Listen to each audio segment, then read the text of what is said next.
As perguntas de causa e consequência, como nós estamos notando, elas podem ter tamanhos muito variados. Essa, por exemplo, cria também uma situação. Então, vai dizer assim: nos últimos anos, tem-se realizado estudos para a implantação de um trem de alta velocidade ligando Campinas, São Paulo ao Rio de Janeiro. O trajeto deve possuir 511 km e ter uma velocidade máxima de operação de 350. Então, a gente já viu uma contextualização do que se trata, qual é o espaço que vai ser ligado, com que, né, qual é o trajeto aí, qual é o tamanho desse trajeto, qual é a velocidade máxima.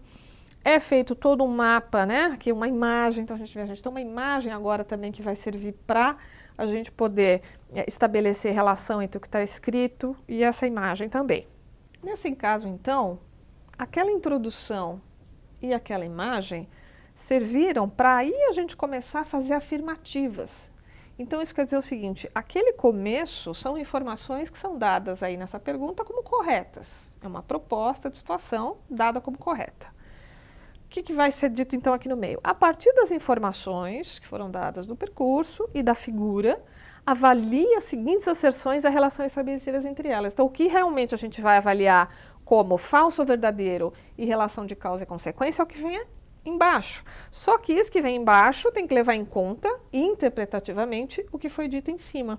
Então, é uma pergunta de causa e consequência, porque lá nas alternativas a gente vai ter sempre aquela estrutura, né? A primeira é falsa e a segunda é verdadeira, ou a segunda é verdadeira, a primeira é falsa, as duas são verdadeiras. Então, essa é a alternativa padrão desse tipo de pergunta de causa e consequência, mas nesse caso, precisei de uma contextualização que deve ser levada em conta para que eu interprete a afirmação que tem aqui, que é a afirmação A, vamos dizer assim, uma asserção A.